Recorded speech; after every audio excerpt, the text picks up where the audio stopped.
Yes, now next is cultivation schedule. Cultivation schedule का क्या मतलब है? टाइम टेबल क्या है क्रॉप्स को उगाने का।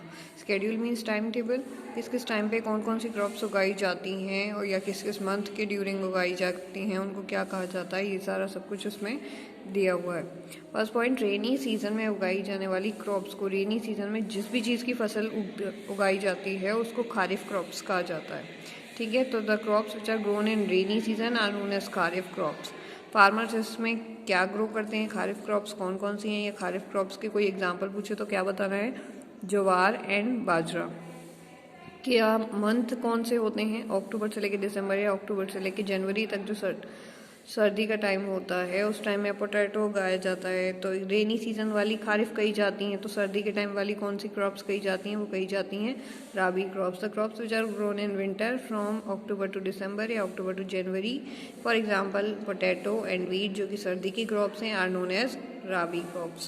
रेनी सीजन में उगाई जाने वाली क्रॉप्स खारिफ हो गई और विंटर में उगाई जाने वाली क्रॉप्स हो गई rabi. Example potato and wheat. और कोई पूछे मेजर राबी क्रॉप कौन सी है, सबसे मेन राबी क्रॉप कौन सी है, तो वो वीट आएगा।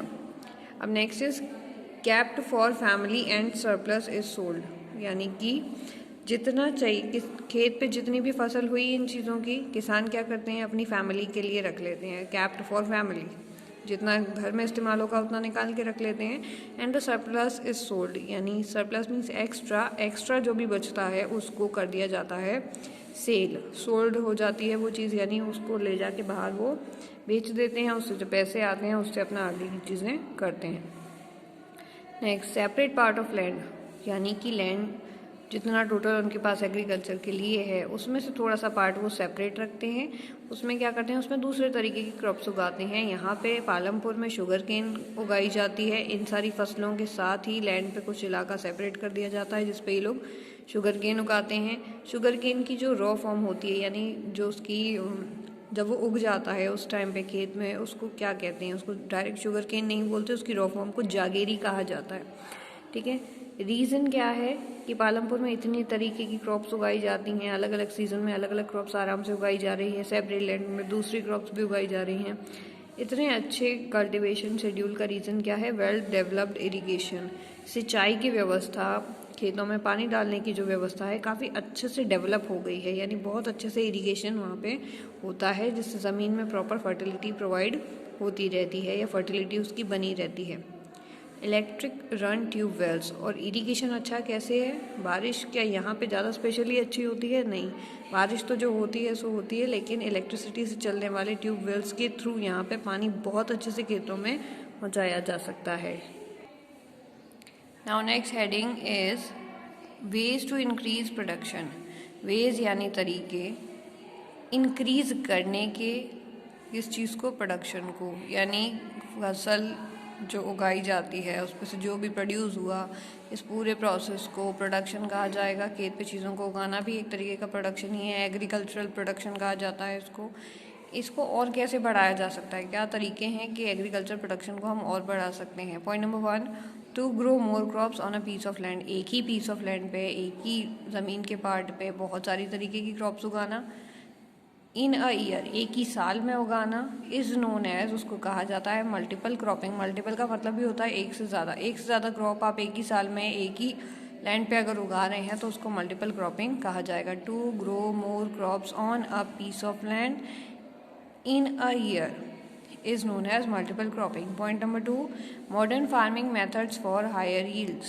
higher yield होगा, ये F को Y कर लेना, तो अच्छे या ज़्यादातर बहुत ज़्यादा हाई लेवल पे यील्डिंग के लिए, उत्पादन के लिए, ज़्यादा उत्पादन हो सके, ज़्यादा क्रॉप्स प्रोड्यूस हो सकें, ज़्यादा अच्छे से क्रॉप्स प्रोड्यूस हो सकें, हाई यील्ड हो सके, उसके लिए मॉडर्न फार्मिंग तकनीकों का इस्तेमाल किया जाता है। यानी कि आगे के पॉइंट्स हमको बता रहे हैं, जैसे हमने पिछली हेडिंग में पढ़ा था ट्यूबवेल से इरिगेशन किया जा रहा है, तो ट्यूबवेल एक मॉडर्न फार्मिंग टेक्निक का ही एग्जांपल है। क्यों? क्योंकि पुरानी टेक्निक के हिसाब से अगर खेती बाड़ी में पानी, खेतों में पानी डालना या सिंचाई करना, ये सब अगर पुरानी टेक्निक से होता तो पुरानी टेक्निक खेतों में पानी पहुंचाने की सिर्फ बारिश ही होती है, लेकिन हमने नई मशीनें बनाई जिनसे ज़मीन के नीचे से पानी खींच के खेतों में डाला जा सकता है, जिसको ट्यूबवेल कहते हैं।